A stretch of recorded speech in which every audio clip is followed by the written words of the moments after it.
నీ పార్టీకి ప్రజలెప్పుడో పాడే కట్టేశారు జగన్ రెడ్డి. నువ్వు శవయాత్ర చేసినా నిన్నెవ్వడూ దేకేవాడు రాష్ట్రంలో. వైఎస్ఆర్ కాంగ్రెస్ పార్టీకి ప్రజలెప్పుడో పాడే కట్టేశారని, జగన్ శవయాత్ర చేసినా ప్రజలు పట్టించుకోరని రాష్ట్ర బీసీ సంక్షేమ శాఖ మంత్రి సవిత ఎద్దేవా చేశారు.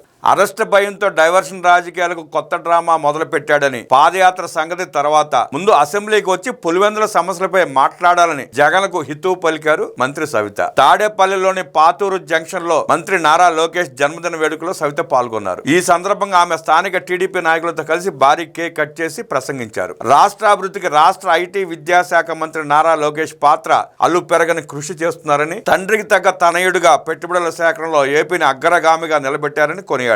కూటమి ప్రభుత్వం అధికారంలోకి వచ్చినప్పటి నుంచి రాష్ట్రాభివృద్ధికి మంత్రి లోకేష్ అవిరళ కృషి చేస్తున్నారన్నారు. దావో సహా వివిధ దేశాల్లో పర్యటిస్తూ ఏపీకి పెట్టుబడులు తీసుకురావడంలో ఆయన కీలకంగా వ్యవహరిస్తున్నారు. కూటమి ప్రభుత్వం ఏర్పడిన 19 నెలల కాలంలో 25 లక్షల కోట్ల రూపాయలకు పైగా నిధులు ఏపీకి రాబట్టారన్నారు. విద్యా ఐటీ శాఖల మంత్రిగా లోకేష్ సేవలు అభినందనీయమన్నారు. పతనమైన విద్యా వ్యవస్థను గాడిలో పెడుతూ ఎన్నో సంస్కరణలు తీసుకొచ్చారన్నారు. సన్న బియ్యంతో మధ్యాహ్న భోజనం పథకం, తల్లికి వందనం పథకం అమలు చేసి అందరికీ విద్యను అందజేయడంలో విజయవంతమయ్యారు. 150కి పైగా కేసులు వేసిన వాటన్నిటిని అధిగమించి మెగా డిఎస్సీని నిర్వహించి 16,000కు పైగా టీచర్ పోస్టులు భర్తీ చేశారన్నారు. ఈ ఏడాది మరో డిఎస్సీ నిర్వహణకు సిద్ధమవుతున్నారు. డాక్టర్ సర్వేపల్లి రాధాకృష్ణన్ పేరుతో విద్యామిత్ర కిట్లు అందజేశారు. జగన్ రెడ్డి ఇంటర్ విద్యార్థులను ఆకలి దప్పిలతో మాడిస్తే వారి కడుపు నింపేలా మధ్యాహ్న భోజన పథకం అమలు చేసిన ఘనత మంత్రి లోకేష్ దేనన్నారు. కార్పొరేట్ విద్యా సంస్థల మాదిరిగా ప్రభుత్వ పాఠశాలలను మెగా పేరెంట్స్ మీటింగ్లు నిర్వహించి విద్యా వ్యవస్థలో విద్యార్థుల తల్లిదండ్రులను భాగస్వాములను చేశారన్నారు.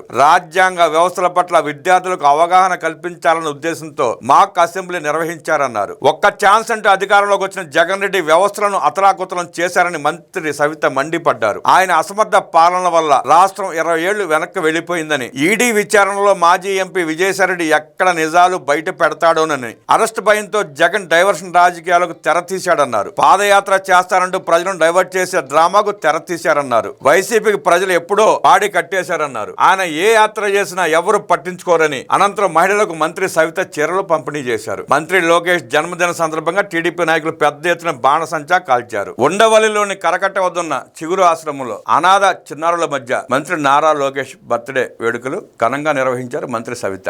43 కేజీల భారీ కేక్ ను చిన్నారులతో కలిసి కట్ చేశారు సవిత. తదనంతరం పుస్తకాలు, పండ్లు అందజేశారు. ఆ చిన్నారులతో కలిసి మధ్యాహ్న భోజనం చేశారు. ఈ కార్యక్రమంలో ఆశ్రమ నిర్వాహకులతో పాటు టీడీపీ నాయకులు పాల్గొన్నారు. రాష్ట్ర, దేశ, ప్రపంచవ్యాప్తంగా నిన్న లోకేష్ గారి జన్మదినం సందర్భంగా ఘనంగా వేడుకలు నిర్వహించి పేదలకు, చిన్నారులకు పండ్లు, పుస్తకాలు, చీరలు పంపిణీ చేసిన కార్యక్రమాలు మనం అనేకం చూసాం. పుట్టినరోజున సంతోషంగా 10 మందికి అన్నం పెడితే, 10 మందికి పళ్ళు ఇస్తే, 10 మందికి బట్టలు పెడితే ఆ ప్రజలు ఆశీర్వదిస్తారు, దీవిస్తారు. గత కొద్ది రోజుల ముందు కూడా చూసాం. ఒక నాయకుడికి పుట్టినరోజు జరిపితే వేటపోతులు బలివ్వటం, రక్త తర్పణం జరపటం, రక్తాలు జల్లటం, రప్పండి కత్తులేసి తిరగటం. అది వాళ్ళ నైజం. ఇది టీడీపీకి ఉన్న సంస్కృతి. నువ్వు ఎన్ని పొట్టేళ్ళు బలి ఇచ్చినా, ఎంత రక్తం చిమ్మించినా, ఎన్ని రప్ప డైలాగులు చెప్పినా ఈ రాష్ట్రంలో నిన్ను మళ్ళీ ఒక రాజకీయ నాయకుడిగా నీకు అవకాశం ఇవ్వటం, కనీసం నువ్వు ఎమ్మెల్యేగా గెలిచే పరిస్థితిని కల్పించడం కూడా అసంభవం, జరిగే పని కాదు. ఇక రాజకీయాలు విరమించుకుని నువ్వు చేసిన దోపిడీలు, అరాచకాలు, దొమ్మీలు, కబ్జాలు, రూటింగ్ చేసిన సొమ్ముల్ని ప్రజలకు అప్పచెప్పేసి క్షమాపణలు కోరి హాయిగా యలంకా ప్యాలెస్లో సేద తీరితే నీ శేష జీవితం ప్రశాంతంగా ఉండే అవకాశం ఉంటుంది.